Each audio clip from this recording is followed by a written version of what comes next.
नमस्कार विद्यार्थी मित्रमैत्रिणींनो, current affairs bye Meghali या आपल्या यूट्यूब चॅनलवरती तुमचं मनपूर्वक स्वागत आहे. इथे आपण डेली करंट अफेअर्सचे इम्पॉर्टंट क्वेश्चन्स पाहतोय, जे तुम्हाला आपल्या येत्या MPSCच्या सर्व एक्झाम्समध्ये, सरळ सेवा आणि केंद्रीय परीक्षांमध्ये जरूर पाहायला मिळतील. त्यामुळे आपल्या चॅनलवरती जर तुम्ही पहिल्यांदा आले असाल तर चॅनलला लाईक करा, जास्तीत जास्त विद्यार्थ्यांना आपला चॅनल शेअर करा, सबस्क्राईबही करा आणि सगळ्यात महत्त्वाची गोष्ट म्हणजे लेक्चर संपूर्ण पहा, यातला एकही प्रश्न स्किप करू नका, शेवटपर्यंत लेक्चर पहा. ठीक आहे, तर पाहूयात आजच्या म्हणजेच 21 जून 2026च्या चालू घडामोडी. प्रश्न पहिला, 21 जून रोजी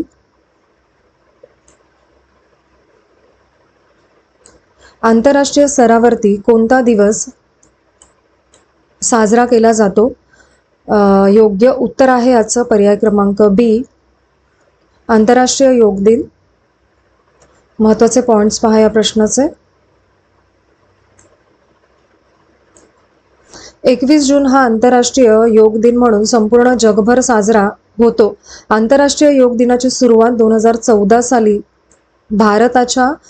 भारताने केलेल्या पुढाकारातून झालेली आहे आणि संयुक्त राष्ट्र संघाने 21 जूनला योग दिन म्हणून अधिकृतपणे मान्यताही दिलेली आहे. आणि योग दिनाचा मुख्य हेतू म्हणजे लोकांमध्ये शारीरिक, मानसिक आणि आध्यात्मिक लाभांची जाणीव निर्माण करणं असा आहे. 21 जून या दिवशी जागतिक संगीत दिन देखील असतो. हा दिवस जवळजवळ 1000 पेक्षा जास्त शहरांमध्ये साजरा होतो आणि संगीताला प्रोत्साहन देणे हे त्यामागचं मुख्य कारण आहे. या व्यतिरिक्त 21 जूनला आंतरराष्ट्रीय हायड्रोग्राफी दिन देखील साजरा होत असतो. या दिवसाचा संबंध हायड्रोग्राफी या विज्ञानाशी संबंधित आहे आणि लोकांमध्ये त्याबद्दल जागरूकता वाढवणं यामागचा उद्देश आहे. पुढील प्रश्न दुसरा,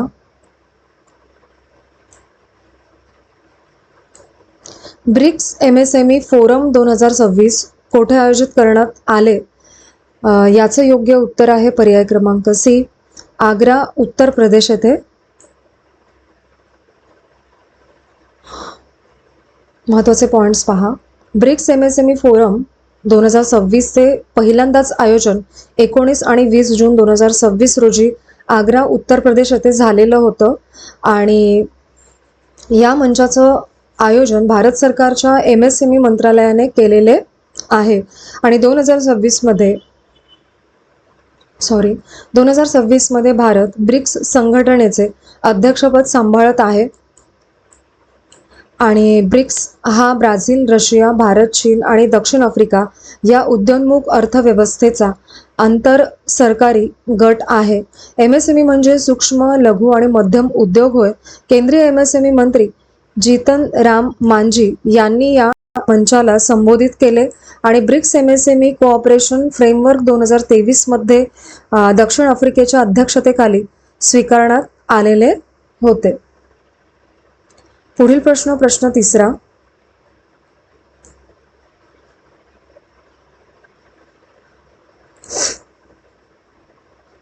सिंगल यूज प्लास्टिकवरती बंदी कोणत्या केंद्रशासित प्रदेशाने घातली आहे नुकतीच? तर याचे योग्य उत्तर आहे पर्याय क्रमांक बी, लडाखने. महत्त्वाचे पॉइंट्स पहा. लडाखने 19 जून 2026 पासून सिंगल यूज प्लास्टिकवरती पूर्णपणे बंदी आणलेली आहे आणि हा आदेश लडाखच्या उपराज्यपालांनी जारी केलेला आहे. बंदी लडाखच्या सर्व भागामध्ये लागू असेल आणि म्हणजेच संपूर्ण केंद्रशासित प्रदेशामध्ये. आणि सिंगल यूज प्लास्टिक म्हणजे एकदाच वापरून फेकला जाणारा प्लास्टिक किंवा डिस्पोजेबल प्लास्टिक होय. ठीक आहे, आणि प्लास्टिकचे कप, प्लेट्स, स्ट्रॉ, चमचे आणि थर्मोकॉल सजावटीच्या वस्तूंवरती बंदी घालण्यात आलेली आहे आणि बंदीचे उल्लंघन केल्यास 10,000 रुपये दंड आकारण्यात येणार आहे आणि सार्वजनिक ठिकाणी कचरा टाकल्यास 5,000 रुपये दंड ठोठावला जाईल. ठीक आहे, पुढील प्रश्न चौथा, एकल महिलांसाठी स्वतंत्र धोरण आणणारे देशातील पहिले राज्य कोणते ठरणार आहे? योग्य उत्तर आहे पर्याय क्रमांक डी, महाराष्ट्राने हे धोरण पहिल्यांदाच आणलं भारत देशामध्ये. महत्त्वाचे पॉइंट्स पहा या प्रश्नाचे.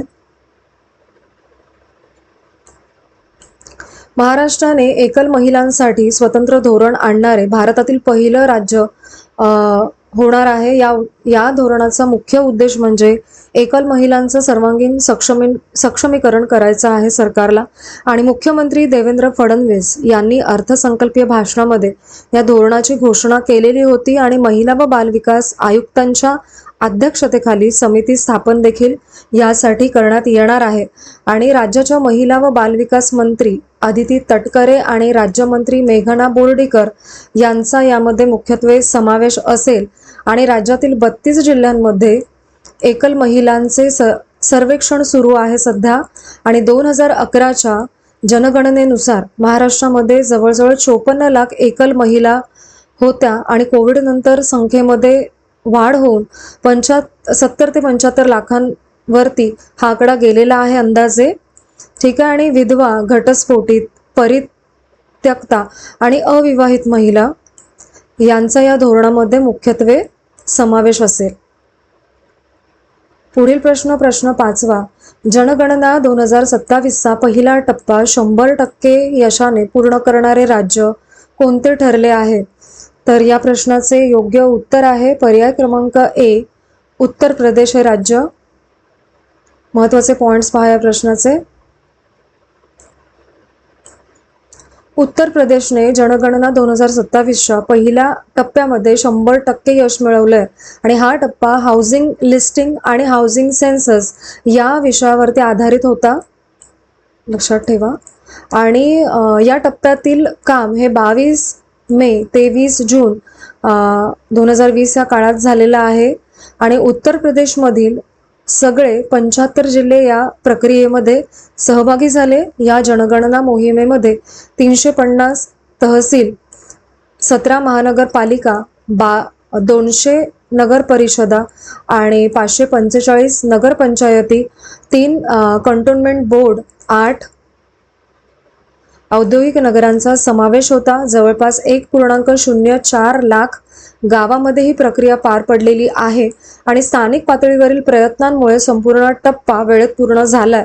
आणि या सर्व तयारीसाठी जनगणना 2027ची पहिली पायरी त्यांनी यशस्वीपणे पार केलेली आहे.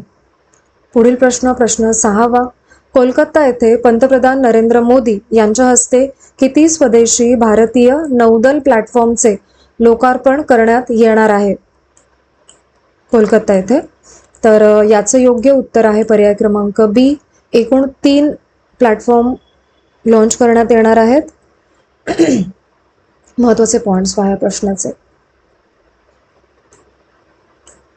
पंतप्रधान नरेंद्र मोदी 21 जून 2026 रोजी कोलकाता येथे 3 स्वदेशी नौदल जहाजांचं लोकार्पण करणार आहेत. ही 3 जहाजं INS दोनागिरी, INS संशोधक आणि INS अग्रे अशी त्यांची नावं असणार आहेत. आणि INS दोनागिरी म्हणजे ब्राह्मोस क्षेपणास्त्र मध्यम पल्ल्याची हवाई संरक्षण प्रणाली आहे आणि जे जहाज प्रोजेक्ट 17A अंतर्गत तयार केलेले आहे, लक्षात ठेवा हे.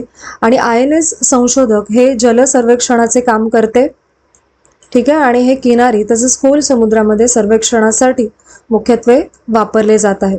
आणि INS अग्रे पाणबुडी विरोधी युद्धासाठी वापरले जाते. यामध्ये टॉर्पेडो, रॉकेट लॉन्चर आणि सोनार प्रणाली आहे.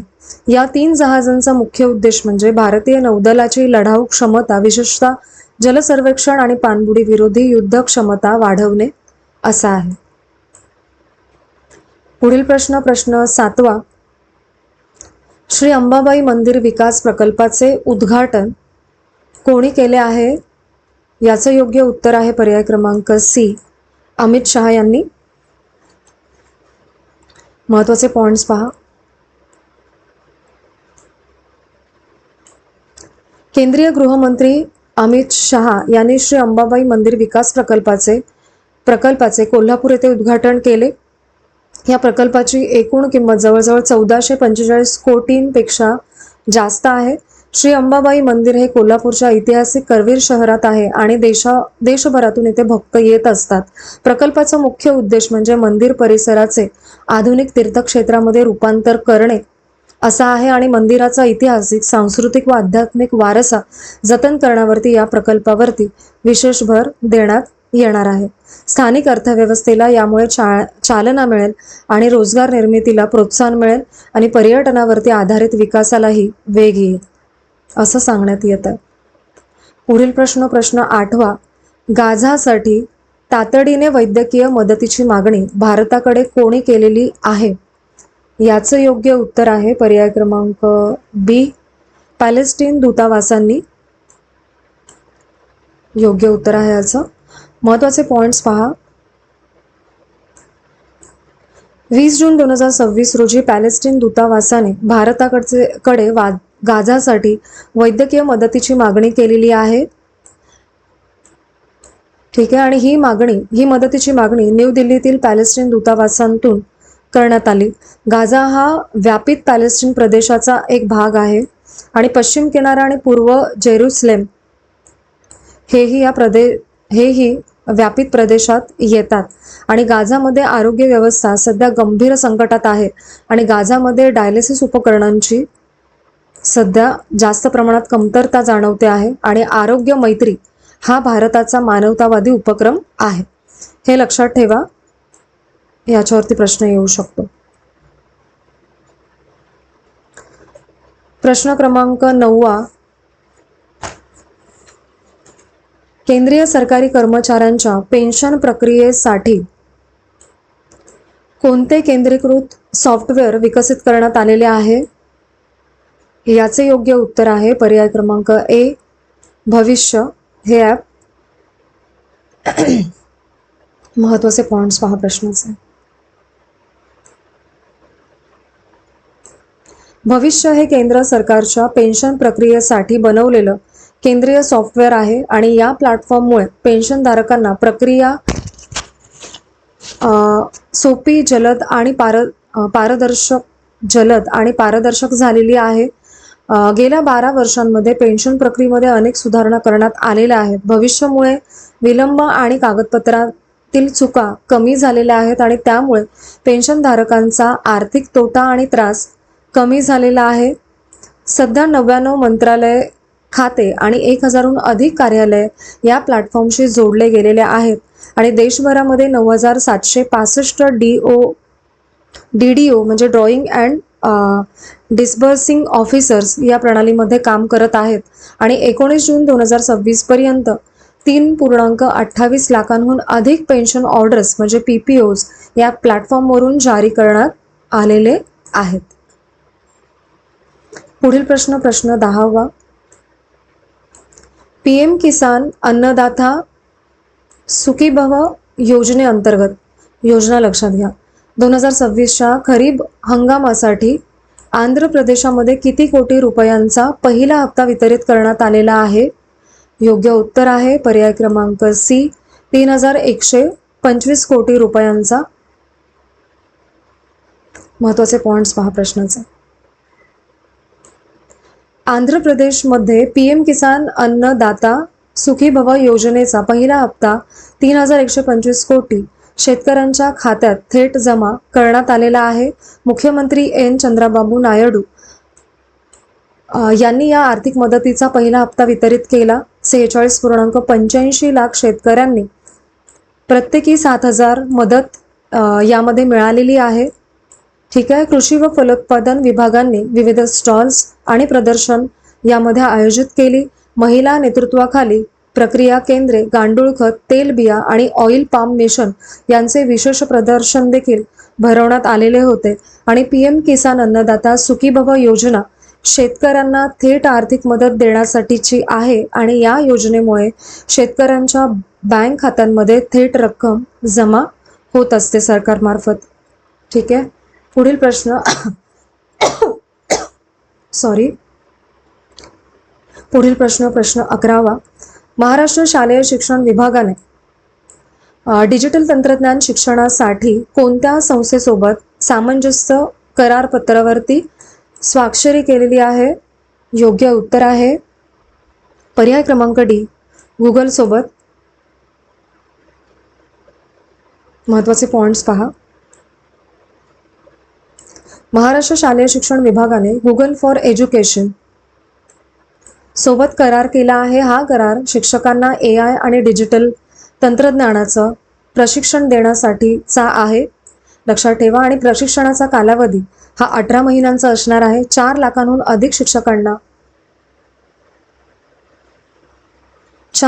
अधिक शिक्षकांना प्रशिक्षणाचा लाभ या अंतर्गत मिळणार आहे. प्रथम निवड मास्टर ट्रेनर्सना प्रशिक्षण दिलं जाईल आणि ते पुढे बाकीच्या शिक्षकांना प्रशिक्षण देतील, असा साधारण उपक्रम असेल. आणि प्रशिक्षण गुगल AI एज्युकेटर सिरीज अंतर्गत दिला जाणार आहे आणि गुगल हा कार्यक्रम पूर्णपणे मोफत राबवत आहे. त्यामुळे राज्य सरकारवरती यासाठीचा आर्थिक भार येणार नाहीये. आणि हा उपक्रम राष्ट्रीय शिक्षण धोरण म्हणजे NEP 2020 शी सुसंगत आहे, हे लक्षात घ्या. पुढील प्रश्न 12वा आणि आजचा आपला शेवटचा प्रश्न. 2026-27 या कालावधीसाठी FATF च्या अध्यक्षपदी कोणाची नियुक्ती करण्यात आली?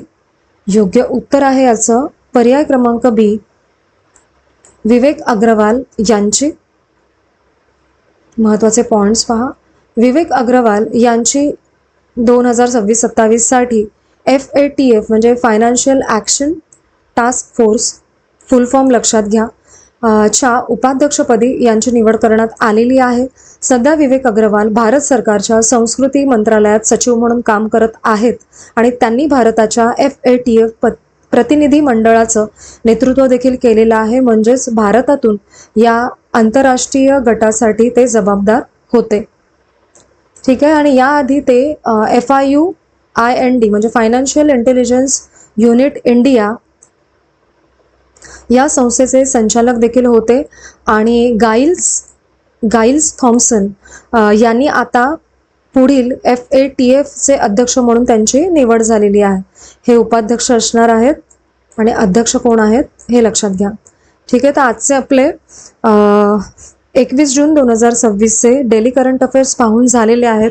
लेक्चर शेवटपर्यंत पहा ही एकच विनंती आहे.